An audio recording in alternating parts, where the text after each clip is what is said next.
All right, guys, floating ventilator guy here. So we're going to start today with the first of a couple probably different videos about the physiology of the mechanic ventilator, starting with Ohm's law, which is really a fundamental piece of mechanical ventilation and really breathing and a lot of simple physics principles that we probably learned in high school or secondary school. It's really important to sort of what we do on the day to day. So we start with Ohm's law, which, if you recall, is really just V equals IR. So V meaning something delta something. In this situation, with the mechanical ventilator, we talk about the delta pressure equals IR, which I equals flow, and R is the resistance. So in my sort of rudimentary drawing, and forgive my artistry as I'm not an artist, also forgive my penmanship as my penmanship is terrible. If you remember the delta pressure, which is the first part of the equation, so the V part, so the delta pressure, we talk about two different pressures. One is the airway and one is the alveolar pressure. So in the airway pressure, for the mechanical ventilator, we are talking about the pressure the vent is providing. Now, similarly, when we breathe in negative pressure, there's still an airway pressure, but relative to the airway in negative pressure breathing, the alveolar pressure will become negative. So when we breathe negative pressure breathing, which presumably we're all doing right now, we drop our diaphragm, and then the alveolar pressure becomes negative relative to the airway pressure, and therefore flow goes from the area of higher pressure, which is the airway, to the area of lower pressure, which is the alveolus. Now, that still holds true in positive pressure breathing, but instead of the airway pressure relative to the alveolar pressure being zero and then a negative number, the airway pressure is positive and the alveolar pressure is positive, and we just make the airway pressure more positive, hence positive pressure breathing. So in Ohm's law, we talk about V equals IR. So the delta P is delta pressure, which is the airway pressure here and the alveolar pressure there, equals IR, so flow times resistance. We can very simply move over the alveolar pressure due to the wonders of algebra. Shout out Mr. Wagner, Roman Catholic High School, teaching me algebra in my sophomore year. So we move alveolar pressure or P alv to the other side of the equation, and then we can rewrite it that the P airway equals flow times resistance plus P alv. Now, P alv, what does that equal to? P alv is equal to this, which is the volume over the compliance plus the total PEEP. So not just the set PEEP, but the total PEEP. And this essentially works out to be a pressure, and I'll show you sort of towards the end of this video what that means exactly, but the alveolar pressure equals V over C plus PEEP total. So then we can rewrite the equation all together that P airway is equal to flow times resistance plus volume over compliance plus PEEP total.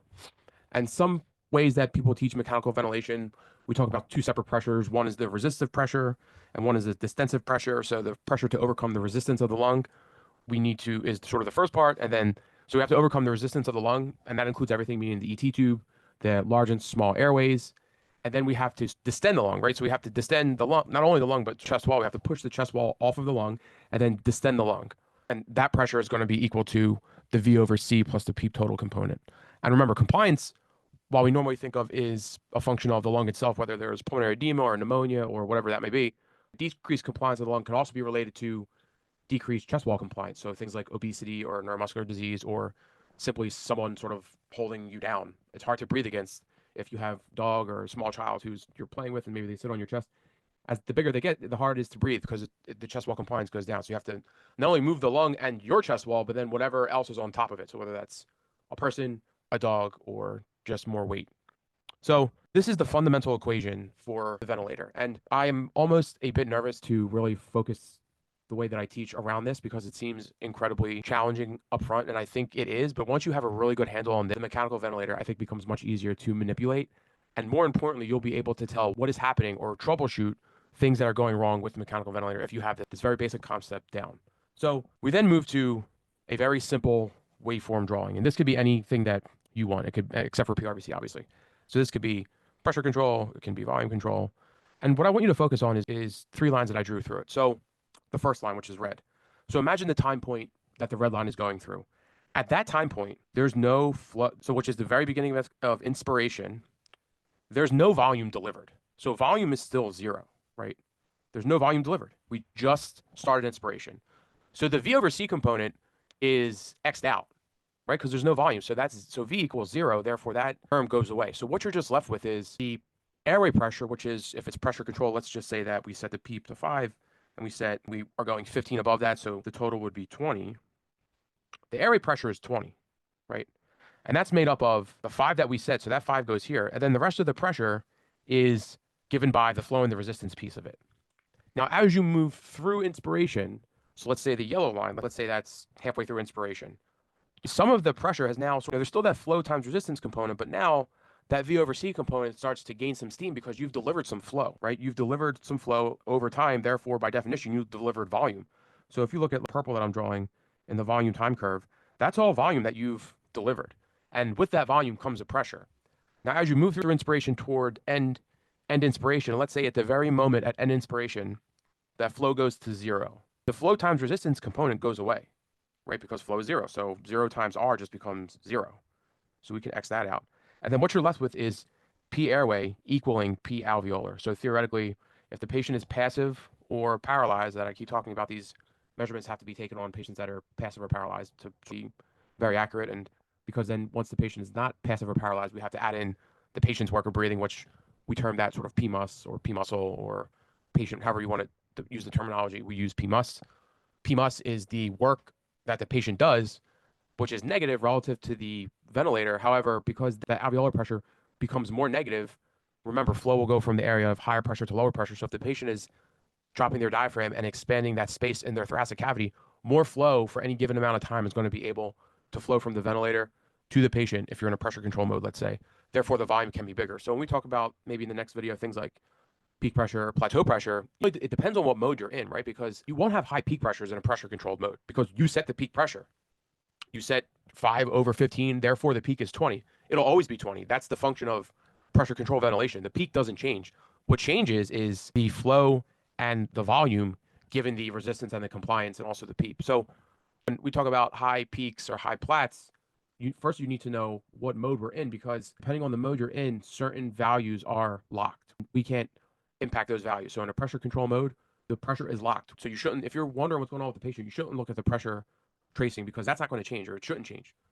You should look at the flow tracing because you'll be able to tell a lot from the flow, and then vice versa for volume control. But what we're left with is at end inspiration, let's just say pressure control ventilation right now because it's a little bit easier to conceptualize Ohm's law. If the flow goes to 0, the patient was passive or paralyzed, your P airway will equal your P alv. So you almost know by definition that if you took a plateau pressure, it should equal your airway pressure, whatever you set. So if we took a plateau pressure, let's say I extend this out, and I'll have to draw this in a different color. It might get a little funky, but just bear with me. So let's say I drew this in, I don't know, pink. And instead of letting the air out, we do a inspiratory hold. So now the pink line is our inspiratory hold. So, right? So there's no flow, but the volume has been delivered. So what should happen is in the pressure line, the pressure tracing will, so when the volume goes in, we'll hold the inspiratory hold button. The flow will go to 0. It'll stay. The volume won't come out. So it'll just stay where it's at. That will also be the pink line. And then the pressure line won't go down either because we are locking the patient to inspiration to check what the plateau pressure is. So what it should do is follow this out. And then what should happen is it should tell you that this number is pretty close to 20. Could it be 19 or something like that? Sure.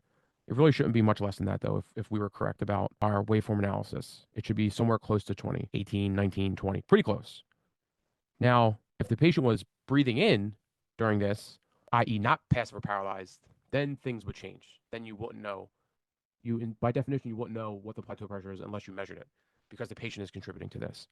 So the last thing for Ohm's law that I wanted to point out was, while it doesn't make intuitive sense that the pressures maybe equal each other, when you add in the terms, and maybe if you see them sort of all go away, and inspiration will make a little bit more sense. So what we see is P airway is equal to centimeters of water. That's the term. So it's 20 centimeters of water. Flow, well, it could be liters per second or minute. Just leave it as liters per minute. Just sort of leave it there. So flow is liters per minute. Resistance is sort of all three of them, which is liters per minute per centimeters of water. So there's a few different terms in there. And then V is obviously just liters. Compliance is in liters per centimeters of water. And then PEEP is centimeters of water. So then if you just sort of X everything out that is in this equation, what you're left with is centimeters of water equals centimeters of water. So P airway equals P alv. So this was sort of an overview of Ohm's law, which again, we go from the very basic V equals IR. We derive it from V equals IR to the delta pressure when we talk about either negative or positive pressure breathing. So delta P equals IR. I is the flow.